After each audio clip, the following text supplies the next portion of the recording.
Assalamualaikum warahmatullahi wabarakatuh. Perkenalkan, nama saya Dwi Tutut Harinawati dengan NIM 858453267. Saya dari UPBJJ UT Samarinda. Di sini saya mengambil prodi S1 PG PAUD. Yang pertama, bagaimana filsafat ilmu mengawasi dan memperkuat eksistensi keilmiahan serta nilai-nilai dalam ilmu pendidikan.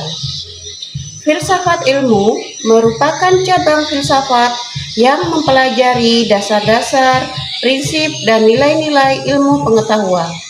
Dalam konteks pendidikan, filsafat ilmu berperan penting dalam memastikan bahwa pendidikan tetap berlandaskan prinsip ilmiah, bermakna, dan bernilai.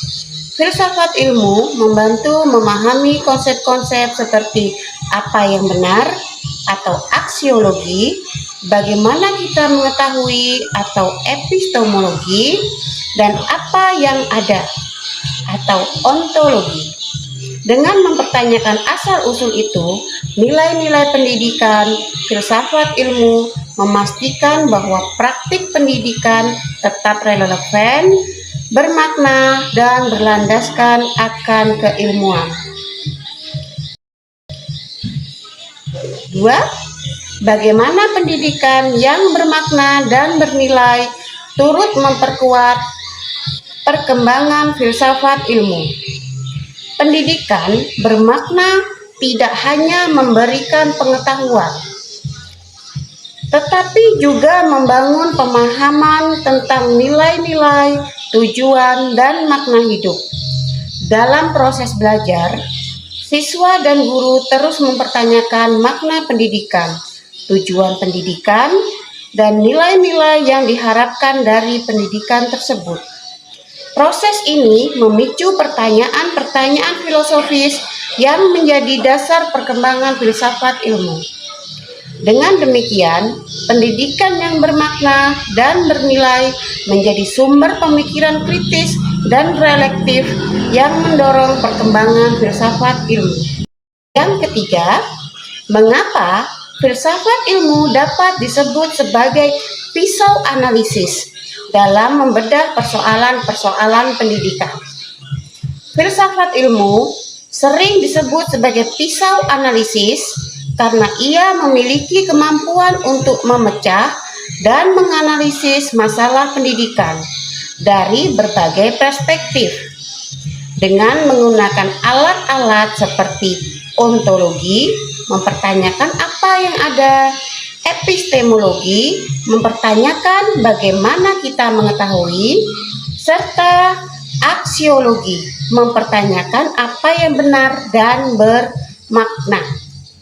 Filsafat ilmu membantu memahami akar masalah pendidikan, membedah konsep-konsep pendidikan, dan merancang solusi yang lebih efektif. Dengan demikian, filsafat ilmu menjadi alat yang sangat penting dalam memahami dan menyelesaikan persoalan pendidikan secara mendalam. Yang keempat, contoh konkret penerapan filsafat ilmu dalam praktek pendidikan. Contoh konkret penerapan filsafat ilmu dalam praktik pendidikan adalah dalam penyusunan kurikulum dan proses pembelajaran. Dalam penyusunan kurikulum, pendidik mempertimbangkan nilai-nilai pendidikan atau aksiologi, metode pembelajaran atau epistemologi, dan tujuan pendidikan atau ontologi.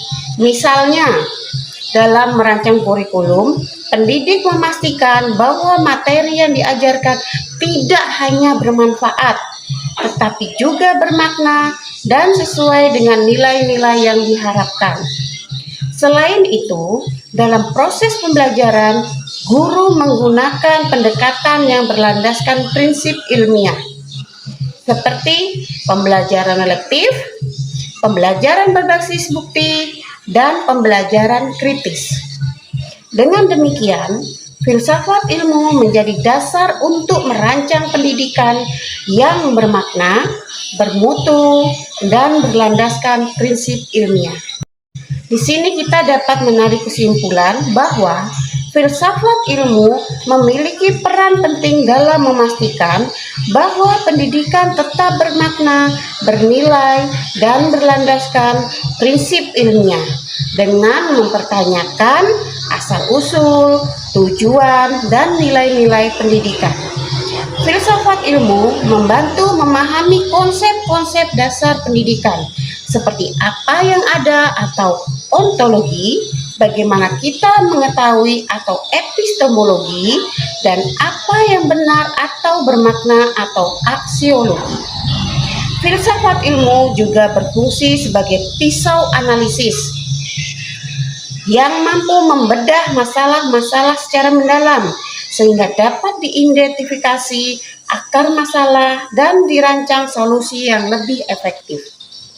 Dalam praktik pendidikan, filsafat ilmu diterapkan dalam berbagai aspek, seperti penyusunan kurikulum, metode pembelajaran, dan penilaian, dengan mempertimbangkan nilai-nilai, tujuan, dan prinsip ilmiah. Dengan demikian, filsafat ilmu tidak hanya memperkuat eksistensi keilmiahan dalam pendidikan, tetapi dasar untuk mengembangkan pendidikan yang bermakna, bermutu, dan berkelanjutan. Demikian penjelasan dari saya, kurang lebihnya saya minta maaf. Dan terakhir kata kami sampaikan wassalamualaikum warahmatullahi wabarakatuh. Terima kasih.